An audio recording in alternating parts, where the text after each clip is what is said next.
everybody, and welcome to Money Talks News, the podcast. In this episode, we're talking about steps you should be taking right now to achieve financial freedom. No doubt you've imagined being financially independent. No job necessary, no money worries, no debt, plenty of savings. Of course, financial freedom does mean different things to different people, but one thing's for sure, not many of us are there yet. One recent survey found that only about 11% of Americans are living their definition of financial independence. But no matter what financial freedom means to you, there are some steps you can take to get there faster. And that's what we're going to be talking about today. Let me introduce our special guest. It is Jamila Souffrant, the founder of the award-winning podcast Journey to Launch and author of the new book, Your Journey to Financial Freedom, a step-by-step guide to achieving wealth and happiness. Welcome, Jamila. Thank you so much for having me. Thank you so much for being here. Let's dive in. Actually, before we do that, guys, before we get too into the steps, what is financial? I was just saying financial freedom means different things to different people. Let's go around and talk about what financial freedom means to you guys. What does it mean to you, Miranda? I guess for me, it's really more about having financial resources to be able to support the lifestyle I want. So to some degree, I kind of have that because I've got a very flexible, job/career, for lack of a better word. And so I get to travel and I get to set up my days how I want, and I get to come on and talk to you guys on this podcast. So for me, that's a lot of fun. But at the same time, I also recognize I don't have enough money saved up quite yet in my investment portfolio, so that if tomorrow Stacy fired me off the podcast and I lost all of my writing work, I would not actually be financially free and being able to do this. So it's kind of a mixed bag for me. On the one hand, I really like my situation and am reasonably comfortable, but on the other hand, I know that if my circumstances changed suddenly, there'd be a lot I would have to do. I'm not quite to that work optional true independence stage yet. What about you, Aaron? What's financial freedom to you? My wife foresees us living in Panama. Just to survive. Seriously? Yeah, I don't know. I kind of would love to tour the world in an RV. I think that's what financial freedom means to me. So I think having either enough money or enough passive income to do something like that would be fun. And Jamila, you're the star here. What's financial freedom for you? Yeah, well, so I do make it a distinction in my book, Your Journey to Financial Freedom, about the difference between financial freedom and financial independence. And I know I was using them interchangeably. Yeah, and that happens. That's fine. But I know for the purpose of my work and what I've realized on the journey is that financial independence as this idea and this goal of not ever having to actively work because you live off of your investments is a very lofty one. I call it the moonshot goal, meaning, it's like the big one and it can take a long time or, feel like a long time to reach because it does require a lot. And so financial freedom, though, occurs on your way to financial independence because it doesn't mean you have all the money saved and invested just yet, Miranda, like you just said, but it means you do have more options. And so even if you're in debt or on your way to financial independence, but you have this flexibility or you can make a different choice, whether that is through taking a break from your career, changing careers, trying something different, that is providing you more options in your life, having freedom. So that to me is my definition of financial freedom, having options and a little bit more fluidity on your way to financial independence. Okay. And now to me, financial freedom, which is also the same as financial independence, to me, is the working because you want to, not because you have to. Just that simple. So you don't have to work at all if you don't want to. Right. I've achieved that, but I'm also 68 years old. By the way, before we start also, Jamila, what is your background? Why are you here? Why are you our expert today? Tell us a little about yourself. I worked in corporate America for quite a bit, over a decade. And within that time, I think I did what most people did when they worked is I went up the corporate ladder. I was doing pretty well by standards of, society, but unhappy with my job. And it was through that unhappiness and unrest that I decided to Google, how do I quit my job? How do I retire early? Not really understanding what those meant, but then stumbled upon blogs and podcasts talking about this concept called FIRE, Financial Independence Retire Early. And it was through listening to those podcasts, reading those blogs for years on my commute. I had an 1.5-hour commute from Brooklyn to New Jersey, that I started to get inspired and wanted to find a way to reach it myself. And I basically became a student of just finance and personal finance, and devouring the content from people who were just like me on the path, and decided to start sharing my journey to reach financial independence, and declared that at that time I'd reach it in 7 years and be able to quit my job, and, did all those things. So I had the podcast, I had the blog, Journey to Launch, and was sharing what I was doing, learning from other experts, applying what I was learning to my finances, was able to save and invest $169,000 in 2 years. Also was able to eventually quit my job and reach this freedom that I have now, where I'm work flexible. So this is one of the fourth of the 5 stages in what I talk about to reach financial independence. And, in that process, I'm sharing with others how I was able to achieve what I did, and hopefully helping other people achieve this level of freedom, or some level of freedom, while they are on the journey to financial independence. Oh, I like that idea of 5 stages. That's what you said, right? Yeah. I mean, I realized really quickly, just stumbling upon this FIRE movement, that I love the idea. Most people do love this idea of never having to work again, but it feels so unattainable depending on your starting point. And as I started to do the work and research and do the things, I realized that it is broken down into stages. And if you want, I can definitely go through those stages. But the first stage is reaching this financial security. So many people are not able to just pay their bills and minimum debt payments. And they're coming into this needing to just reach a place where they're stable. They can have stability. So that's stage 1. I call Journeyer stage 1, the Explorer stage. Once you're able to reach stability, the next stage is achieving or working on debt freedom. So being consumer debt free and working through that stage. Once you are consumer debt free, so that includes your credit cards or any high interest rate loans that you have, you can move to what the third stage is, which is the Aviator stage. I call that working on financial security, because in this stage, you can work to build up your investments and savings and decide more of where your money goes. After you reach this point of security, you can move on to what I call stage 4. That's the Commander stage. That's the stage I'm currently in, where you become work flexible. So it doesn't mean you never have to work again. It means you are in a position where you can choose to do something different for work, take time off. Work just becomes flexible for you.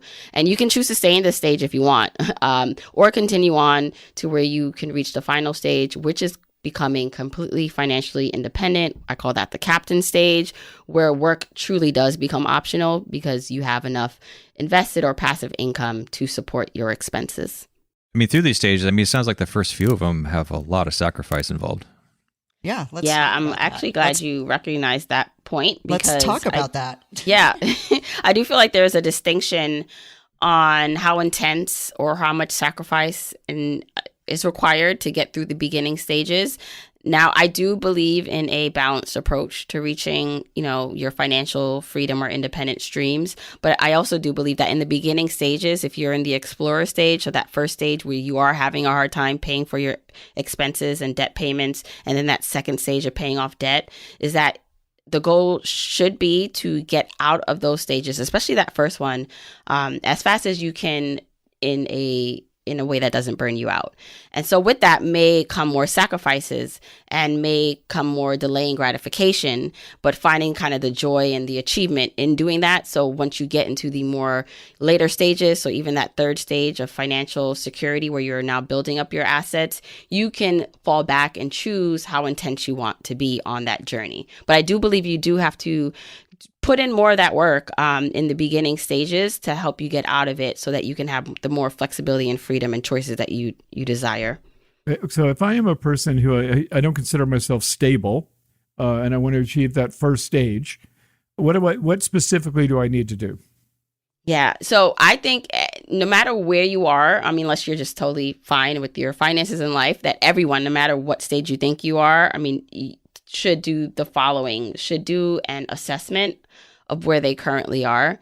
to figure out then what they need to do to move forward, or if they even want to move forward. So if you are in the beginning stage, the first thing should be looking at your income and your expenses. So taking stock of what's incoming into your household and what's outflowing, and seeing where the gaps are, because it can truly be you do not earn enough money to support your expenses. And it can also be you are spending more than you can. And so understanding what that is and doing, an honest assessment of that gives you a starting point of what changes you need to make. That makes sense. Okay, now what is stage 2? Stage 2, or Journey or Stage 2, is all about working on becoming debt free. So at this stage, you are working to pay off consumer debt, credit cards. I don't include mortgages and student loans in this stage. And I don't also include a debt that you are managing because you want to keep it. So for example, my only debt right now is my mortgage, but I use my credit cards all the time. I manage that debt, but pay it off every month. But most people who come upon, financial independence or want to get better with their money are typically wanting to get out of and change habits around their credit cards and debt. And so in this stage, you really are working to get rid of that debt so that you can now decide where your money goes more into investing and saving and discretionary expenses. How are we getting out of debt? So going back, this is why I think every stage before you start does involve an assessment, but you need to understand what that gap is. So if you are now able to at least do the minimum payments, how are you going to find more gap or more room to put more money towards those debt payments? And so it's really a function of earning more or spending less or optimizing your expenses. And with that, are you tackling both or one or the other to find more of a gap to put towards your debt? And then, of course, what's the strategy? You got to write down all your debt. So same thing as an assessment of your income and expenses, an assessment of your assets and liabilities, and looking at what strategy you want to embark upon and stick to in order to get that debt down. Now, I'm listening to this podcast and I'm thinking maybe I'm in stage 1, and I'm thinking, well, sure, make more money, spend less. I mean, of course. But I'm making as much as I can. I'm spending as little as I can. What am I supposed to do differently? I mean, it's easy to say, take a look, make more, pay less. But how do I specifically go about doing that? So I think it's also important to note that a lot of the changes that we're talking about, these podcast episodes are fairly short, to someone's life and how much time it took for them to maybe become or be in their financial situation, is that there does need to be a bit of patience and understanding. I have a lot of compassion just in general in terms of I do believe a lot of people are doing the best they can with what they know.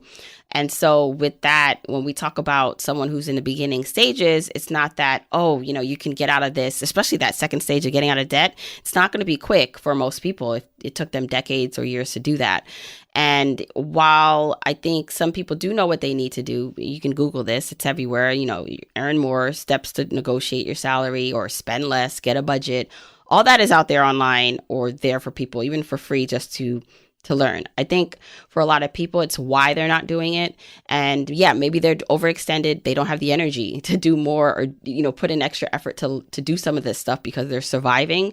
But on the other end, I think mindset and habits have a lot to do with it. I call these the intangible in my book, Your Journey to Financial Freedom. And so the tangibles are the things we can measure: your income, your expenses, how much debt you have, how much assets you own. You can kind of write that out and know the number. And I think those are tangible things we want to work on, but the intangible make the tangible possible. And not to sound, I know some people, like when you start talking about mindset and habits, it feels like, well, that's not, people don't want to think about that. They just want to get to action. But I truly do believe the way you view the world, view yourself, how you feel impacts what you do. And so I think understanding your mindset around money, around your life, and your habits, the things you do on a daily basis, starting there, help make the tangible possible. I agree with you 100%. As a matter of fact, I agree with every single word you just said. We've gotten our stuff together. We paid off our debts. What's the third stage? The third stage is reaching financial security. And this can differ depending on your requirements for the life you want. So your expenses, your responsibilities. And so that number, whatever that is, whether that is saving a certain amount, in an FU fund if you want to leave your job, or just get to a place where you can reach Coast FI, so this ability to reach your standard financial retirement goals. That's going to determine or be determined based individually on the person listening. But here is where you have a bit more control. So in the perfect world, if you're in this stage, you would have paid off your consumer debt, which means you would have freed up money now and cash flow to put towards saving and or investing, or even more discretionary expenses now that you're in a better place. And so you can begin to save and invest in your retirement accounts, or up those retirement account savings and investing, so that you become stable and move on to the next stage after that. Let's go on to stage 4. Yeah, stage 4 is where you have reached, or you're right at the cusp of work flexibility.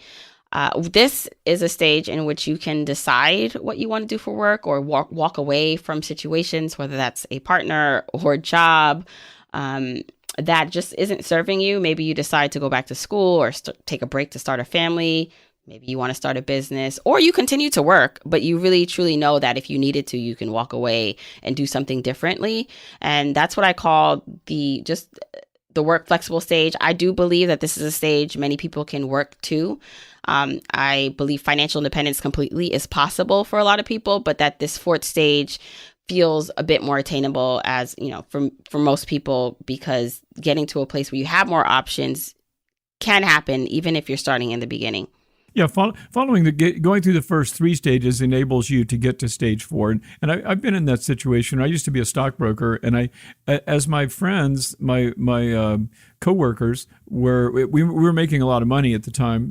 When I first started, I wasn't, but you get to making a lot of money, and most of my friends were buying as much house and Mercedes and whatever they could buy as they could possibly afford. And I was used to simple things, and so I kept the house that I had.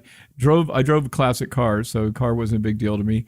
And then I saved a bunch of money, and that enabled me one day, long story short, long story long, to quit my job as a stockbroker, which I no longer liked, and start doing broadcasting, which I did TV news until last year. And I'm now doing this. But a lot of my friends would say, well, I have a family, I have these bills, I have these obligations, I can't just quit. And to me, that's the opposite of financial freedom. Having enough money so you can change careers is really important. And as a matter of fact, my changing careers made me a lot richer than I was when I was a stockbroker. Well, I think that's actually the almost the hidden golden egg on the journey, is that you might be enthralled or enticed to want to start because you have this idea that you never have to work again. You'll have all this money, and then as you start the journey, as I did when I first heard about it, you realize that it can take a long time, especially depending on what we have not touched upon yet, which is very important.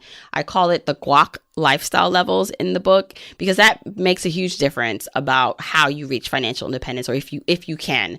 And so guac lifestyle levels, it's simply just a range from 1 to 5 on how much you want to spend on your lifestyle. 1 being the cheapest, most frugal, meaning you would never buy guacamole outside.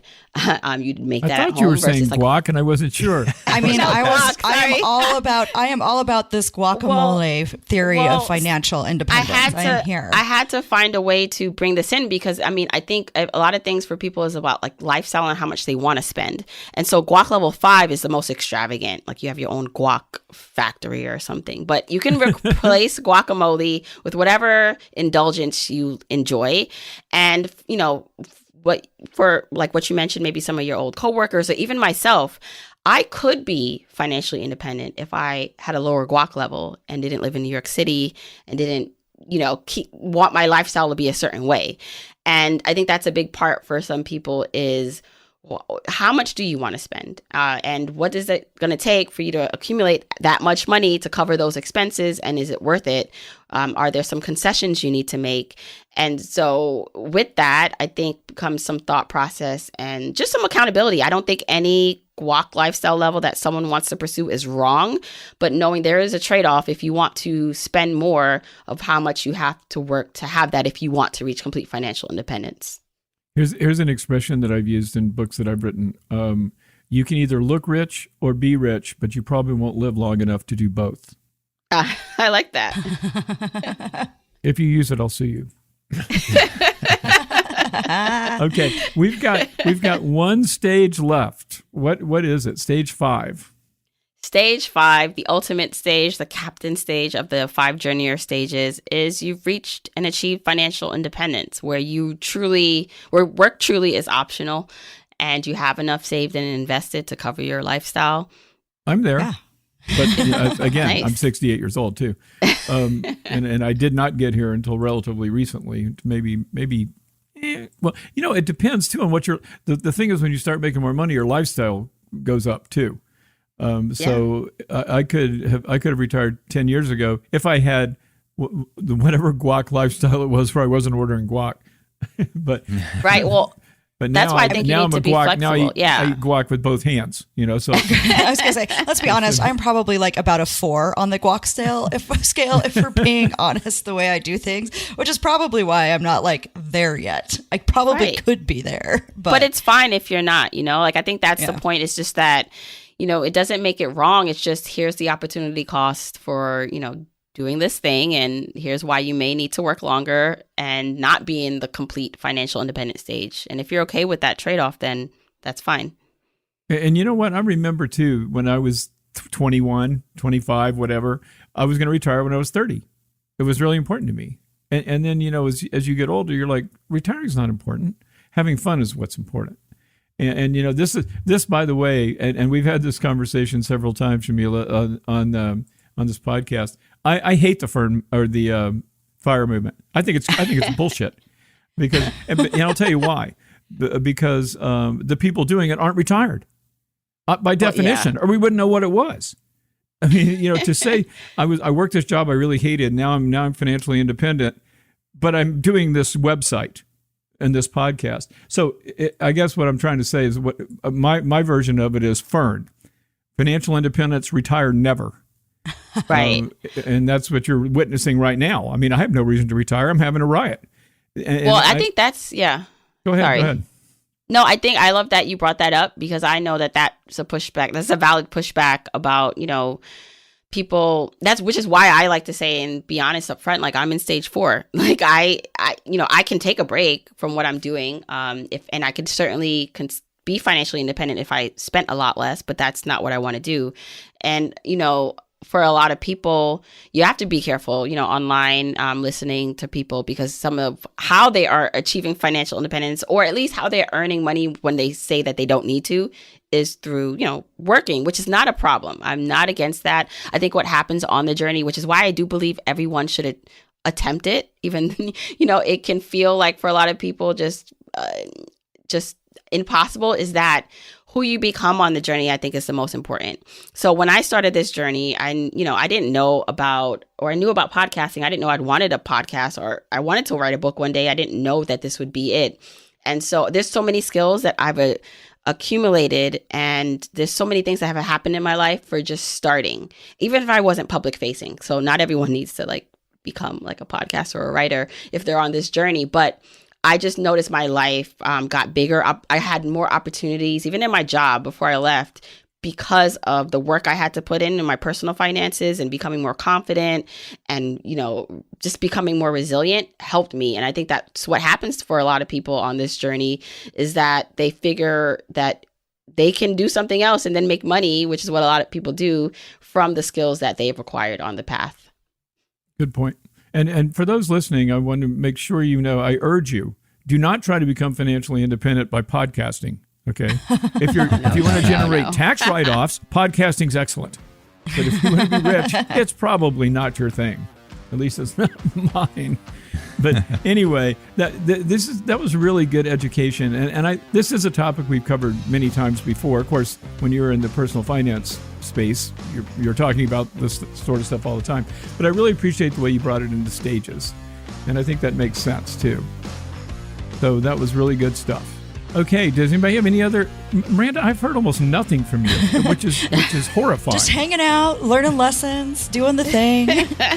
Sitting here somewhere, I think somewhere between stage 3 and stage 4, just chilling. That's fine. That's a good place to be. Yeah, just chilling somewhere between stage 3 and stage 4. So yeah. Well, I want to see you hit stage 5, and again, I'm not a spring chicken, so I want you to. Okay, I'm going to do my fire best. I'm going to do my best. Okay. I guess that reaches the end of our podcast. We are out of time. But you know what, folks? We are never out of topic. Dig a little deeper. You're going to find links to lots more info in our show notes. And remember, if your goal is to make more, to spend less, to retire rich, well, your online home is moneytalksnews.com. And don't forget to check out Miranda's online home as well. That is Miranda Marquit, MARQUIT.com. And of course, you want to see Jamila's website. That is journeytolaunch.com. It's going to be in our show notes too, so you don't have to memorize it. If you've got a question, comment, or topic you'd like to suggest, please tell us about it. You can email us at hello@moneytalksnews.com. That's hello@moneytalksnews.com. And I've said this before, but allow me to repeat myself, which I do constantly because I'm old and I forget. If you appreciate what we do something for us and subscribe to our podcast. Leave us a nice review. Share it with your friends. You know what I'm saying. Jamila, thank you so much for being with us today. We love you. We want to have you back as soon as possible. We will be counting the minutes until your next visit. Thank you so much for having me. You're quite welcome. I'm Stacy Johnson. I'm Miranda Marquit. I'm Aaron Freeman. Thanks for hanging out with us, folks. We're going to see you right here next time.